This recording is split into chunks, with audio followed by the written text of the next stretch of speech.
Hello? Isang mapagpalang araw po sa bawat isa sa atin.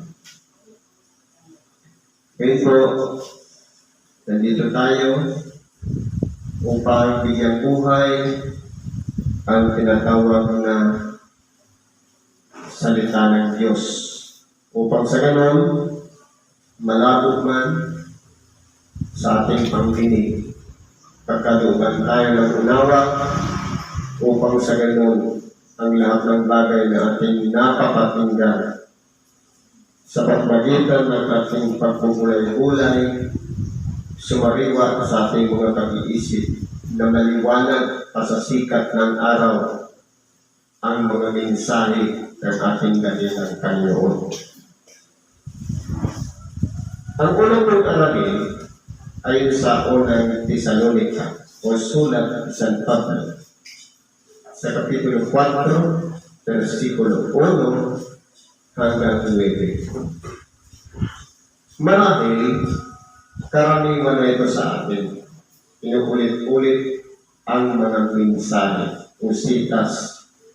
Pero bakit muling ibinabalik? Ano bang sabi? Katapos-tapusan niya mga kapatid, kayo'y aming pinamamalikan at inaaralan sa Panginoong Hesus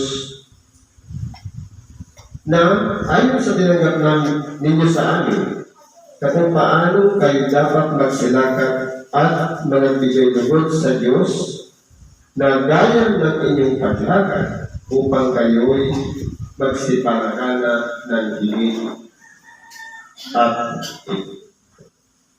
Ibig sabihin dito ni Apostol Pablo, dapat po ang lahat ng kanyang mga inaaralan nag-i-improve.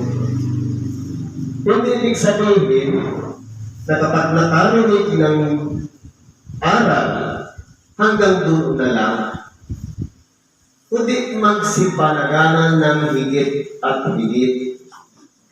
Halimbawa, kung sa buong maghapon, maraming mga nagagawang mga pagkakamali, bibilangin natin yun. At kapag nagarinig na naman tayo ng aral, dapat mabawasan yun. Dapat sumasagana tayo. Mas nananaig ang mabawasan ang ating mga nagawang pagkakamali. Lalong-lalo na ang pakikitungo natin sa kapwa. Hindi ibig sabihin sa bibig lang, sapagkat malimit kung magkamali ang bibig.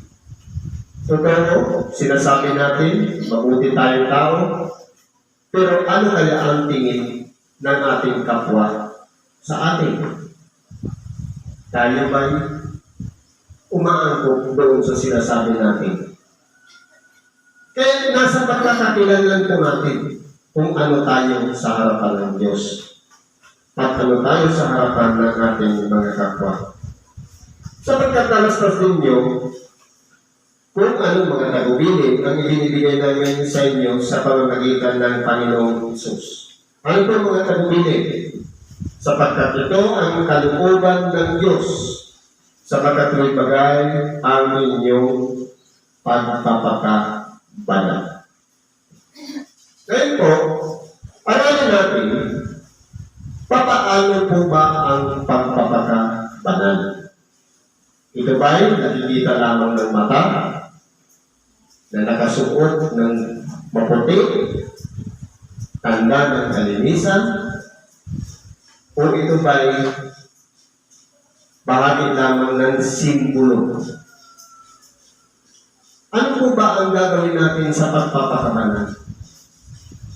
Sa pamamagitan po ng paglilinis ng ating sariling kalooban. Hindi po yung panglabas na kalagayan. Sapagkat kung malinis nga ang ating kasuotan o ating damit, pero meron para tayong pagkakasala sa sarili nating kalooban, sayang lang yung pagsuot natin ng damit.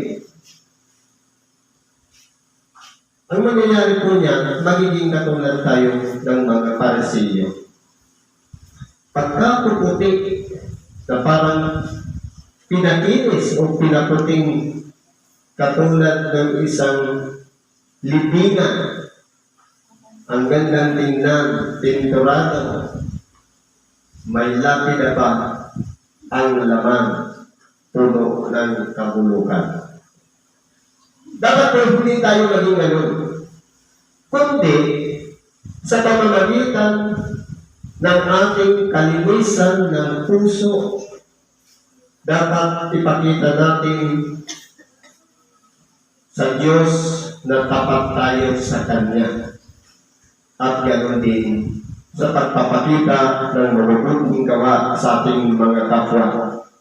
Ipakilala natin na tayo na ay isang mabuting tao at hindi tayo ang magpapakilala na oo, mabuti akong tao.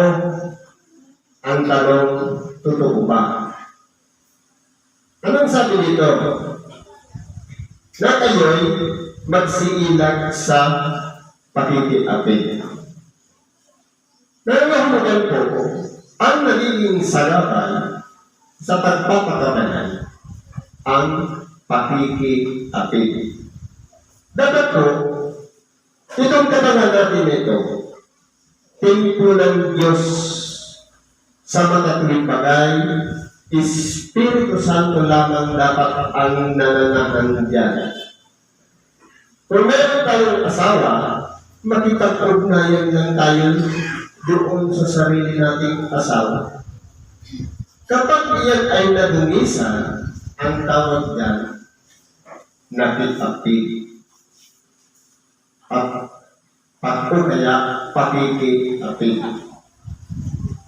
Pero, para manatili tayo sa kabanalan, pag-ingatan natin ang ating sariling katawan, na iyan po ay manatiling malinis sa harapan ng Diyos, upang sa ganon, mapatunayan natin sa ating mga sarili na tayo po ay nagpapakabanal. Hindi ibig sabihin, madasalin tayo, alas 9, alas 12, alas 3 na nalangin tayo. Pagpapakabanal na yun. Hindi po.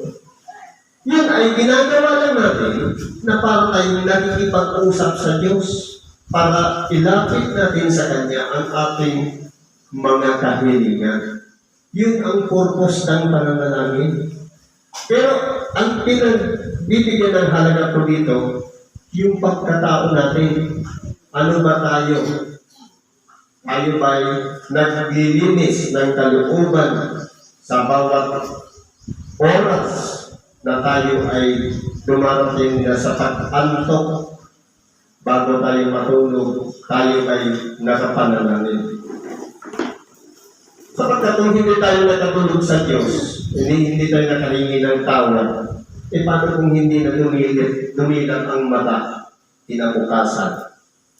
Wala nang pagkakataon para humingi ng tawad. Ano ba kung sabi dito? Nang tawad sa inyo'y mag-aalam na maging magpapigil sa kanyang sariling katawan sa pagkakabanal at kapurihan. Dapat po, magkaroon tayo ng pagpipigil sa sarili nating katawan. Sa pamamagitan ng, kumbaga, ang pagkakabanal kasi, kalinisan niya. Katulad ng isang damit na maputi, kapag yan ay nagkamantsa, wala na dun ang kabanalan. Kaya kinakailangan may pagpipigil tayo sa sarili natin katawan upang hindi yung madumihan. Sapagkat mahirap na kung muling paputiin. Kahit sa mga naglalaba, kapag ang isang puti ay namantsa, mahirap ng paputiin. Ganyan po ang kalagayan ng tao. At ganoon din sa kapurihan, na kumbaga, malaya tayo nakakalabas sapagkat kumbaga wala silang maipukol sa atin na hindi tayo nakagawa ng anumang mga bagay na ikarurumi natin. Hindi sa pita ng kahalayan na gaya ng mga hintil na hindi nakakakilala sa Diyos. Totoo po, yung pita ng kahalayan na minsan ginagamit pa ang pakikibahagi ng Ebanghelyo, wala naman ibang purpose, kundi ang halimbawa, nangunguna sa iglesia, ang purpose na mapalapit doon sa mga kababaihan. Dapat po hindi ganun, kundi magkaroon tayo ng pag-iingat sa ating sariling kalooban. Na sino may buwag lumapastangan at magdaya sa kanyang kapatid sa bagay na ito. Ano po yun? Sapagkat ang Panginoon ay makaghiganti sa lahat ng mga bagay na ito. Nagaya naman ang aming ipinapatalastas ng una sa inyo at pinatuturhanan. Sa pagkatuwid, ang tao po, lahat po tayo ay nagtitiwala at sumasampalataya sa Diyos. Lahat tayo ay nananalangin sa Diyos. Ngayon, kung ang intensyon naman, halimbawa, merong prayer meeting ikana, nag-ipon-ipon, ang intensyon naman ng iba, makapambabae. Ang intensyon ng iba, magsimba lang talaga, matuto, makinig ng aral. Ngayon, dapat magkaroon tayo ng pag-iingat talaga sa ating sarili upang sa ganun, hindi natin malapastangan ang aral. Sapagkat nakamasid po ang Diyos sa bawat isa sa atin na kung sino man ang gumawa ng hindi naayon sa kalooban ng Diyos, ipinaghihiganti ng Diyos. Lalo na sa atin, na kapag tayo ay pinananahanan ng Espiritu Santo at nililibak at tinutuya ng mga taong hindi na nakakaunawa at na nakakaalam ng kanilang mga sinasabi, ipaghihiganti tayo ng Diyos. Ganyan po siya magmahal ng kanyang mga anak. Hindi niya po tayo iiwan sa ere, kundi tinutulungan niya at kinahabagan yung mga dapat na kahabagan. Sapagkat tayo tinawag ng Diyos hindi sa ikarurumi, kundi sa pagpapakabanan. Ibig sabihin, tinawag tayo hindi sa ikarurumi, kundi sa ikalilinis o ikababanan. Kaya ang pagpapakabanan po, ang pinaka-meaning niya, pagpapakalinis ng kalooban. Hindi ibig sabihin na meron ka ng bilog yan sa ulo, sabihin banal na, kundi dapat yung kalinisan ng puso. Ano bang sabi dito? Kaya ang nagtatakwil, hindi ang tawang itinatakwil, kundi ang Diyos na nagbigay sa inyo ng kanyang Espiritu Santo. Halimbawa tayo po, nagpapakabanal, nananahan ang Diyos sa ating sariling kalooban. At nandoon din ang Espiritu Santo nananahan sa buhay natin. Sapagkat walang pagkakataon ng Espiritu Santo sa isang pusong marumi. Kaya po, kinakailangan mo nang baguhin ang ating pagkatao. Kaya nga yung kapanganakan ng ating nakilang Panginoon, talunhaga yun. Yung sapsaban, yung pusong marumi. Yung lampin, yun na yung kapangyarihan na magbabago sa ating pagkatao. At yung bata, yung salita ng Diyos na magtutulak sa atin upang tanggapin natin sa ating sarili na tayo'y ay isang makasalanan. Wala tayong karapatan tawaring anak, pero tayo'y kinahabagan at binago ng Espiritu Santo. Sa pamamagitan nun, tayo na po ay naging ganap na isang nilalang. Ngayon kung halimbawa, nananahan sa ating Espiritu Santo, nililibak tayo, tinutuya tayo, Kapag nag-response tayo, tayo pa rin yun. Pero kung inaalala natin na ang Diyos ay nananahan sa buhay natin, kapag tinutuya tayo, hindi tayo ang tinutuya. Dapat hindi tayo ang nasasaktan, kundi ang Diyos ang itinatakwil o tinutuya. Sapagkat nandiyan nga siya sa ating kalooban. Ngayon, marahil siguro nakakasagot tayo ng kung ano yung ginawa sa atin. Halimbawa, nilipat tayo, nilipakin din natin. Marahil, wala dyan ang Diyos sa puso natin. Tayo pa rin yung dati na kapag nakakarinig o nakakasagap ng masamang salita, gumaganti naman ng masamang salita. Tayo pa rin yun. Pero kung ang Diyos na ang nananahan sa buhay natin, may pagpipigil na tayo sa sarili sapagkat may umuudyok sa ating isipan, huwag mong gantihan yan. Sapagkat sa akin yan ginawa at hindi sa iyo. Ibig sabihin, ang Diyos ay mapaghiganti. Kung tayo po ay dinaduwahani, nilalapastangan o tinutuya, Diyos po ang tinutuya nila, hindi tayo. Kaya wala tayong kakataon na mag-response dun sa manunuya sapagkat hindi naman talaga tayo ang tinutuya, kundi ang Diyos. Ganun po yan. Dapat ba tungkol sa kapatid, ay hindi nyo kailangan na kayo sulatan ng sinuman sapagkat kayo rin ay tinuruan ng Diyos na mga kaibigan sa isa't isa. Ngayon ganito lang po yan. Halimbawa, si kapatiran ng Berwan, nararamdaman niya na siya'y nananahan sa kanya ang Diyos. Ganun din naman yung isang kapatiran. Halimbawa, sa 10 magkakapatiran, pari-pariha sila nararamdaman na pinaghaharian sila ng Diyos. Kung iisa lang ang Diyos na nananahan sa buhay nila, o sa buhay natin na nasa loob ng kapatiran, dapat ang naghahari dyan, pag-ibigan. Walang inggitan, walang anumang bagay na pagsisiraan, kundi nagpapakitaan ng pagpapahalaga sa bawat isa. Kung ano man ang kakulangan ng isa, hindi na ikikwento sa isa, o kaya sisiraan ng puri ang isa, kundi itinuturing na pupunuan yung pagkukulang ng isa.